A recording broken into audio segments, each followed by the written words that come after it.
मैं हरकेश मीना, सहायक आचार्य राजनीति विज्ञान, राजकीय महाविद्यालय नाहौर।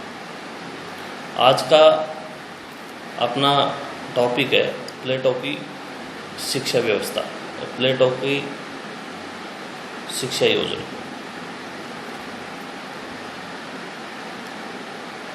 प्लेटो के द्वारा रचित महत्वपूर्ण ग्रंथ रिपब्लिक में न्याय पर आधारित आदर्श राज्य व्यवस्था की स्थापना के लिए शिक्षा को एक सकारात्मक साधन के रूप में अपनाने का सुझाव दिया है।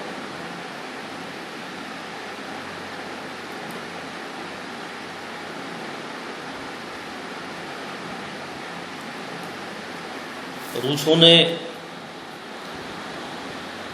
ये कहा भी है कि रिपब्लिक राजनीति पर लिखा गया ग्रंथ नहीं है, अपितु शिक्षा पर लिखा गया ऐसा सर्वश्रेष्ठ ग्रंथ है जो इससे पहले कभी नहीं लिखा गया।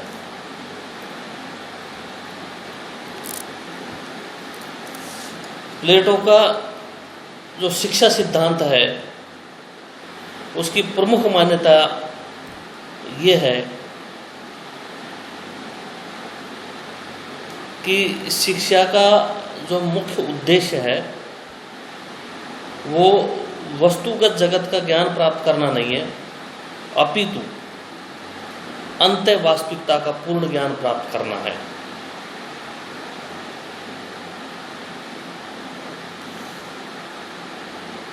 प्लेटो मानता है कि ज्ञान का स्रोत मानवात्मा है, लेकिन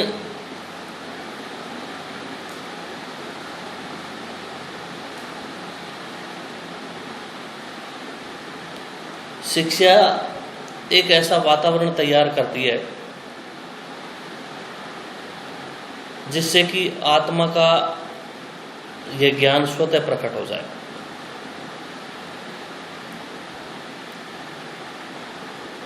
शिक्षा के द्वारा मानव मस्तिष्क का विकास होता है, क्योंकि मानव मस्तिष्क सदैव सक्रिय रहता है और हमेशा वातावरण के प्रति अपनी प्रतिक्रिया देता रहता है। और शिक्षा का ये उद्देश्य है कि मानव मस्तिष्क की सक्रियता सद्गुण की ओर आकर्षित हो और सद्गुण का पालन करे।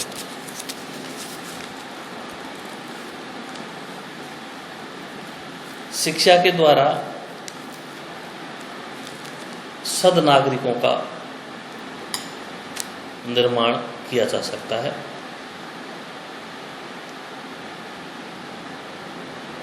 और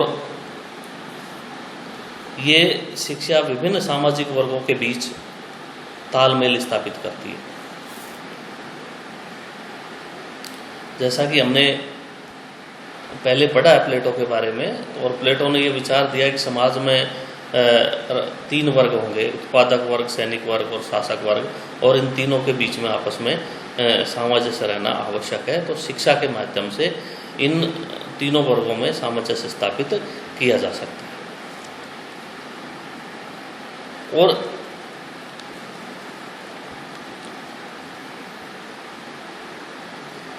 प्लेटो का ये मानना है,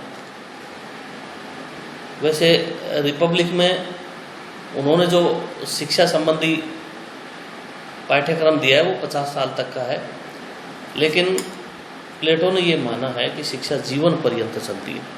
आदमी अंतिम दम तक, अंतिम सांस तक कुछ न कुछ सीखता है।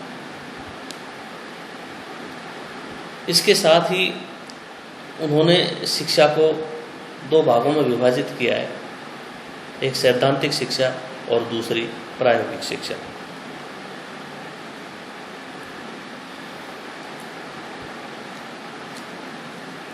अब हम देखते हैं कि प्लेटो ने अपने शिक्षा संबंधी पाठ्यक्रम का किस प्रकार विभाजन किया है। उन्होंने 6 वर्ष से लेकर 50 वर्ष तक की आयु से संबंधित शिक्षा योजना का विवरण दिया है।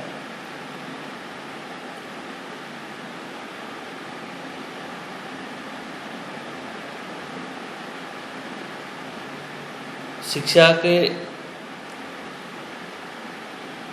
जो पाठ्यक्रम है उसको मुख्य रूप से 3 भागों में उन्होंने विभाजित किया है: प्रथम स्तर, द्वितीय स्तर और व्यवहारिक प्रशिक्षण। तो शिक्षा का जो प्रथम स्तर है उनका उन्होंने पुनः विभाजन किया है और उसमें उन्होंने शिक्षा के 6 से 20 साल की आयु तक का जो पाठ्यक्रम है उसको 3 भागों में विभाजित किया है: 6 से 12 साल तक की आयु के लिए, 13 से 18 साल की आयु के लिए और 19वें व 20वें वर्ष की आयु में शिक्षा पाठ्यक्रम किस प्रकार होगा। तो उन्होंने कहा है, प्लेटो ने प्रथम स्तर में हम देखते हैं तो उन्होंने कहा है कि 6 से 12 वर्ष की जो आयु होगी इसमें बच्चों को नैतिक व धार्मिक शिक्षा दी जाएगी, क्योंकि बच्चे जो है अनुकरण के द्वारा सीखते हैं। अतः विद्यार्थियों को कोई देवी देवता है या सदप्रेरणा देने वाली ऐसी कहानी या कथा सुनाई जाएगी जो प्रेम, सत्य, दया और सद्गुणों से युक्त हो, इस तरह की कहानी सुनाई जाएगी। उसके बाद 13 से 18 वर्ष की आयु के बच्चों के लिए उन्होंने मुख्य रूप से व्यायाम व संगीत की शिक्षा देना उचित समझा है। इसमें उन्होंने कहा कि विद्यार्थियों को व्यायाम के द्वारा आत्मशक्ति का विकास होगा और संगीत के द्वारा उनकी विचार शक्ति का विकास होगा, इसलिए इस उम्र में व्यायाम व संगीत की शिक्षा दी जानी चाहिए। प्लेटो ने ये कहा है कि स्वस्थ शरीर में ही स्वस्थ मस्तिष्क रह सकता है, अतः व्यायाम की शिक्षा आत्मबल की वृद्धि करती है। उन्होंने उस व्यायाम की शिक्षा में भोजन क्या खाना चाहिए, क्या नहीं खाना चाहिए, चिकित्सा पद्धति, किन किन शारीरिक समस्या होने पर, शारीरिक रूप से कोई बीमार होने पर किन किन औषधियों को लेना चाहिए, उनका उपयोग किया जाना चाहिए, ये बातें उन्होंने उसमें पाठ्यक्रम में जोड़ी है। और संगीत शिक्षा के माध्यम से उन्होंने कहा है कि संगीत की शिक्षा में जैसे गायन विद्या के अलावा समस्त कलाओं एवं साहित्य और संस्कृति का भी अध्ययन किया जाएगा। उन्होंने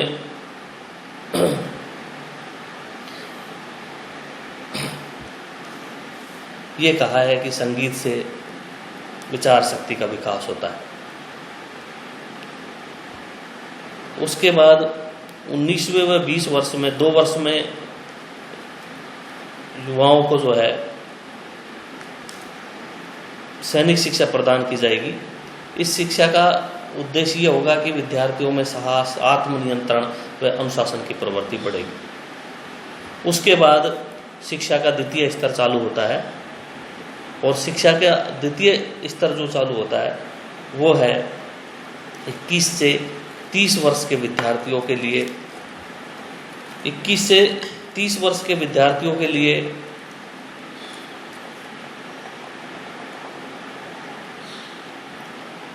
उन्होंने कहा है कि युवाओं को गणित, अंकगणित, ज्योमेट्री, ज्योतिष शास्त्र, स्वर विद्या आदि का ज्ञान प्रदान किया जाएगा।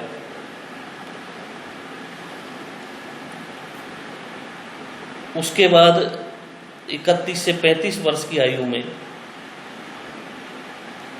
मुख्य रूप से उन्होंने 2 विषय इसमें शामिल किए, द्वंद्ववाद और दर्शन।